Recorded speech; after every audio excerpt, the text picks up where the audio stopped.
Assalamu alaikum. Today our topic of discussion is the order Lepidoptera. Members of the order Lepidoptera include the butterflies, moths and the skippers. Butterflies और skippers के अंदर difference ये होता है कि butterflies के जो ये एंटीनी हैं इनके लास्ट पे क्लब्स मौजूद हैं, ठीक है, और स्किपर्स के एंटीनी बहुत थिन होते हैं और आगे इनके एंटीने के आगे ऐसे हुक्स बने हुए होंगे। About 18,000 species of this order are described in 126 families and 46 superfamilies, 6 to 11% butterflies, 90% moths, 3,500 species of skippers, 10% of total described species of living organisms, most widespread and broadly recognized order in the world. This is the moth, this is the skipper, and this is the butterfly. Mostly these insects are common in our life. Etymology. Etymology means how a word is originated and how its meaning changed during a historical time period. This word Lepidoptera was firstly coined by the Linnaeus in 1735, and it was originated from two Greek words, Lepido means scales and Ptera means wings. This makes sense why this order is named as Lepidoptera, because all adults have wings, and wings contain scale-like structures, or you can say small flake-like flakes are present on the wings of the adults, so the name of the order is the Lepidoptera. Adults have four membranous wings. It's mean two pairs of wings, four wings and the hind wings, transparent and brightly colored wings. In case of butterflies, mostly the wings are brightly colored, but some moths have also brightly colored wings. You never say that moths always have drab wings. Hind wings are usually smaller than the fore wings, both largely or entirely covered with the scales. As all of you people know that Lepidopterans are the insects, so they have large compound eyes, and as you know that each compound eye have a ommatidia, which is responsible for formation of independent image with the relative partner, or with the relative unit, or with the relative ommatidia. These are the scales which are present on the wings of the adults. This is the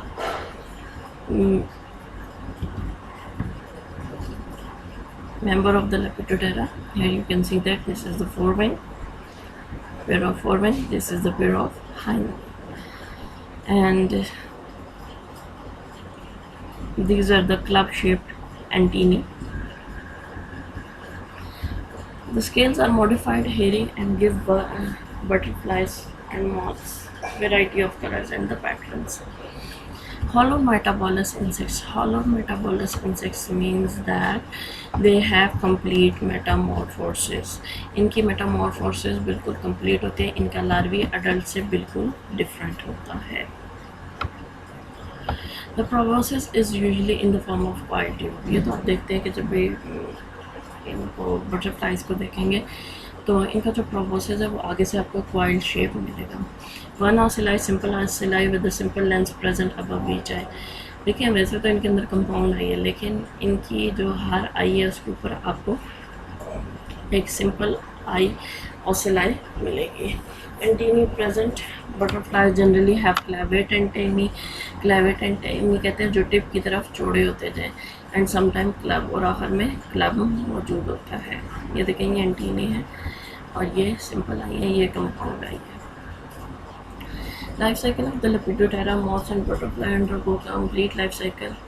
एक caterpillar specific body shape को कहते हैं. इसके body segmented होती है, head, thorax और abdomen में divided होती है. थॉरक्स के ऊपर भी लेग्स होती हैं और एब्डोमेन पे भी लेग्स होती है. इसके बाद pupae, then adult. Survival strategies of butterfly and their earlier stages include camouflage. अब देखें बटरफ्लाइज को सर्वाइव करना है तो उसके लिए हमको सर्वाइवल स्ट्रैटेजीज़ लेनी पड़ती हैं. तो जो सर्वाइवल स्ट्रैटेजीज़ हैं वो क्या स्ट्रेटजी है इनके पास, कैमोफ्लेज या अपने आप को छुपा के रखना।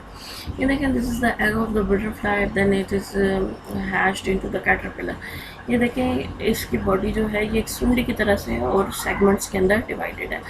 क्राइसेलस, क्राइसेलस का वर्ड स्पेसिफिकली जो मोस्टली यूज़ करते हैं, ये करते हैं बटरफ्लाइज और मॉथ्स के लिए, ये नहीं लेपिडोप्टेरा के लिए यूज़ करते हैं। इसमें ये जो ये लार्वल ये कैटरपिलर जो होता है, ये लार्वल इंस्टार होता है, इसकी लास्ट जो स्किन होती है उससे ये अपने गिर्द एक हार्ड सा होल बना लेते हैं जिसको क्राइसेलस कहा जाता है। देन उसमें से लार्वी इमर्ज हो रहा है, adult emerger, and this is the adult. Life cycle of Lepidoptera. Female lay only a few eggs or tens of thousands of eggs. After the caterpillar hatch, they usually develop through 4 to 7 instars over a period of a few weeks. अच्छा, अब instar क्या होते हैं? Instar आपको mostly ज़्यादातर insects के अंदर मिलेंगे। इंस्टार वो स्टेज होती है एक मोल्टिंग टाइम से दूसरे मोल्टिंग टाइम के दरमियान जो लार्वल स्टेज होती है ना, उसे इंस्टार कहा जाता है। When the caterpillar is ready to pupate, they generally find shelter to spin their cocoon. जब कैटरपिलर ने प्यूपा के अंदर कन्वर्ट होना होता है तो ये अमूमन शेल्टर फाइंड करता है जहाँ पे ये अपने कोकून स्पिन करेगा। अब कोकून स्पिन करने का क्या मतलब होता है? इस process of formation of cocoon, या आप ये भी कह सकते हैं कि the formation of the cocoon from a single yarn of the silk, यानी सूत के सिंगल धागे से अपने गिर्द कोकून बना लेना, कोकून की स्पिनिंग कहलाता है। फिजिकल फीचर्स ये देखें, कैटरपिलर को डिटेल में दिया गया है। This is the ocelli simply, this is the mandible.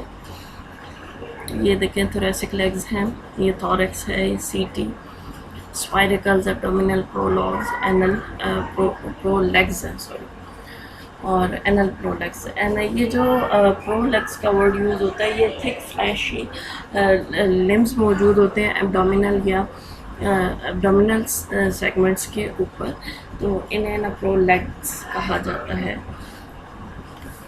अच्छा, इमेच्योर को आप डिफरेंस किस तरह से करोगे अडल्ट के साथ? इमेच्योर जो है रेसिफॉर्म है कैटरपिलर, लाइक मैं आपको बता चुकी हूँ। कैटरपिलर बॉडी फॉर्म कौन सी होती है? Head capsule well developed with chewing mouth parts, abdomen with up to 5 pair of the prolegs. Mouth parts form a coiled tube proboscis beneath the head. Antennal type butterflies and is knobbed or hooked at the tip of the mouth, thread-like, spindle-shaped or comb-like. Front wings इनके large होते हैं। Mouth और butterfly, इन दोनों का difference क्या है? Species richness, यहाँ पे मिस्टेक है, एस आएगा, SPECIES, स्पीशीज़ रिचनेस। माउथ 90% है और बटरफ्लाई 6 to 11%। मॉथ और नॉक्टर्नल, ये रात को एक्टिविटी इनकी शो होती है और बटरफ्लाइज की दिन को होती है। मॉथ से जो है बैचेस में ले करेंगे और ये सिंगली ले करेंगी। एंटीनल मॉर्फोलॉजी, इनके पल्मोज हैं, एंटीनी पल्मोज कहते हैं, फेदरी अपीयरेंस देते हैं, जैसे एक ये इसकी फेदर की अपीयरेंस होती है। और पेक्टिनेट कहते हैं कॉम्ब लाइक स्ट्रक्चर, थिकंड। और फिलीफॉर्म कहते हैं थ्रेड लाइक। इनके बटरफ्लाई के जो एंटीनी हैं वो क्लब्ड हैं या नॉब्ड हैं, हुक हैं, उनमें मौजूद होते हैं in the Hesperiidae. Sexual attraction moths में फेरोमोन्स के थ्रू होती है और प्राइमरी सेक्सुअल अट्रैक्शन जो है ये बटरफ्लाइज में वो विजुअल है, यानी आइज़ के थ्रू ये अपने सेक्स को रिकॉग्नाइज करती हैं और फेरोमोन्स यहाँ पे सेकेंडरी फंक्शन परफॉर्म कर रहा है। Body hairs usually in a cocoon made of silk and sometimes hairs from the last larval instar, usually a bare chrysalis last larval instar skin. Wing coupling कहते हैं कि fore wing और hind wing जो है आपस में couple करते हैं ताकि वो as a single wing act कर सकें। मॉथ्स में विंग कपलिंग बहुत ज़्यादा डेंस होती है। इनमें मोस्ट कॉमन स्ट्रक्चर जो होता है वो या आप फिनोमेना कह लें ह्यूमुलेट, यानी जो हाइंड विंग है ना उसके टिप के ऊपर छोटे छोटे हुक लाइक स्ट्रक्चर्स होते हैं जिन्हें हेमलाई कहा जाता है और वो फोर विंग से जुड़ते हैं। बटरफ्लाइज में विंग कपलिंग यूजली स्पार्स है। विंग पोजीशन और ये मैं आपको बाद में बताऊंगी। कलर्स जो हैं